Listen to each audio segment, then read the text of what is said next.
আজকে দীপা দাশমুন্সী কেন্দ্রীয় প্রতিমন্ত্রী, এছাড়া অভিজিৎ মুখোপাধ্যায়, তার সঙ্গে শঙ্কর সিংহ সহ যারা নদিয়া নেতৃত্ব, তাদের একটা গতকালকে থেকে তাদের ঘোষিত একটা কর্মসূচি যে আজকে তারা তেহট্টে আসবেন। কিন্তু কৃষ্ণনগর থেকে বেরোনোর পরেই খানিকটা দূরে তাদেরকে আটকে দেওয়া হয় এবং জেলা পুলিশ প্রশাসন বা রাজ্য প্রশাসনের পক্ষ থেকেই এমন নির্দেশ দিয়ে তাদেরকে ওখানে আটকানোর সিদ্ধান্ত নেওয়া হয়েছে। গতকালকেও আমরা দেখেছিলাম যে বিজেপির প্রতিনিধি দল বা বাম পরিষদীয় দল তাদেরকেও তেহট্টে আসতে দেওয়া হয়নি।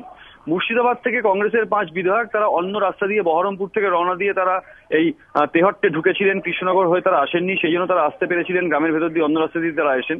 কিন্তু আজকে কংগ্রেসের দীপা দাশমুন্সী তারা প্রতিনিধি দল যখন কৃষ্ণনগর থেকে রওনা দেন, গতকালকেই তাদের ঘোষিত কর্মসূচি ছিল তাদেরকে কৃষ্ণনগর থেকে রওনা দেওয়ার খানিকটা বাদেই তাদেরকে আটকে দেওয়া হয়। এখনো পর্যন্ত কংগ্রেস নেতৃত্ব সেইখানে রয়েছেন এবং কেন তাদেরকে আটকে দেওয়া হলো এই নিয়ে তারা বিক্ষোভ দেখাচ্ছেন। তেহট্টে জেলা পুলিশের প্রশাসনের বা জেলা সিভিল অ্যাডমিনিস্ট্রেশন বা রাজ্য প্রশাসনের যেটা বক্তব্য যে তেহট্টে যে পরশুদিনের পর থেকে যে পরিস্থিতি তৈরি হয়েছে তাতে এলাকায় এখনো পর্যন্ত নানান জায়গায় উত্তেজনা রয়েছে, আজকে বামফ্রন্টের টাকা বন্ধ রয়েছে, সেই কারণে তারা কোনোভাবেই কোনো রাজনৈতিক দলকে এখানে আসতে চান না, যাতে রাজনৈতিক দল আসলে নতুন করে কোনো উত্তেজনা ঘটতে পারে।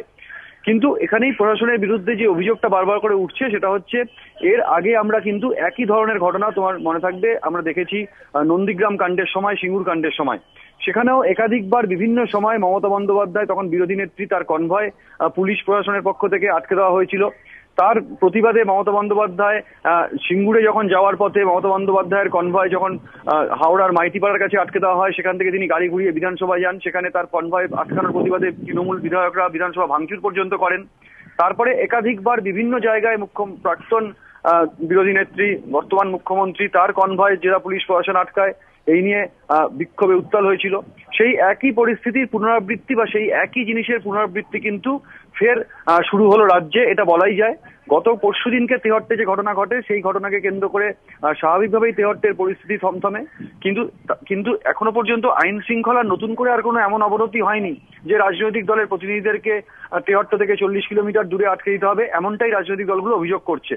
তার কারণ গত পরশুদিনকে সকালবেলা ঘটনা ঘটার পরে সকাল 10টা সাড়ে 10টার মধ্যে যখন পরিস্থিতি মোটামুটি পুলিশের নিয়ন্ত্রণে আসে, সারাদিনই পরিস্থিতি উত্তপ্ত ছিল বা থমথমে ছিল রণক্ষেত্রের চেহারা নেওয়ার পরে। তারপরেও গতকালকে পরিস্থিতি মোটামুটি খানিকটা স্বাভাবিক হতে শুরু করে, বাজারহাট খোলে, দোকানপত্র খোলে, যদিও সাধারণ মানুষের মধ্যে ব্যাপক ক্ষোভ ছিল পুলিশের এই আচরণ নিয়ে। আজকেও সাধারণ মানুষ তেহট্টের তারাও কিন্তু পুলিশের এই আচরণ, মূলত তার বিরুদ্ধেই তারা ক্ষোভে সরব হয়েছেন বারবার। পরশুদিনকে এই যে সংঘর্ষের ঘটনা, যেখানে এসডিপিওর গুলিতে এক ব্যক্তির মৃত্যু, তারপরে ও তল্লাশি অভিযানের নামে পুলিশ এখানে ব্যাপকভাবে ধরপাকড় চালায়, মাত্র 6 জনকে গ্রেপ্তার করলেও বহু বাড়িতে ঢুকে ঢুকে পুলিশের অত্যাচার চলে এবং সাধারণ মানুষকে হেনস্থা করা হয়, মহিলাদেরকে পর্যন্ত তারা হেনস্থার থেকে বাদ যাননি, এমন ঘটনা ঘটে। তার প্রতিবাদে ইতিমধ্যেই কিন্তু তেহট্টের মানুষ অত্যন্ত সরব হয়েছেন, সোচ্চার হয়েছেন। এরই মধ্যে বিভিন্ন রাজনৈতিক দল প্রতিনিধি তারা যখন তেহট্টে আসছেন, গতকালকেও এই ঘটনা ঘটলো, আজকে তার পুনরাবৃত্তি হলো, এতেও কিন্তু সাধারণ মানুষের মধ্যে ব্যাপক প্রতিক্রিয়া হয়েছে এবং রাজনৈতিক দলগুলো অভিযোগ করছে প্রশাসনের বিরুদ্ধে, রাজ্য প্রশাসনের বিরুদ্ধে, এবং তাদের অভিযোগ যে মহাকরণের নির্দেশেই এমন ঘটনা ঘটাচ্ছে এখানে প্রশাসন।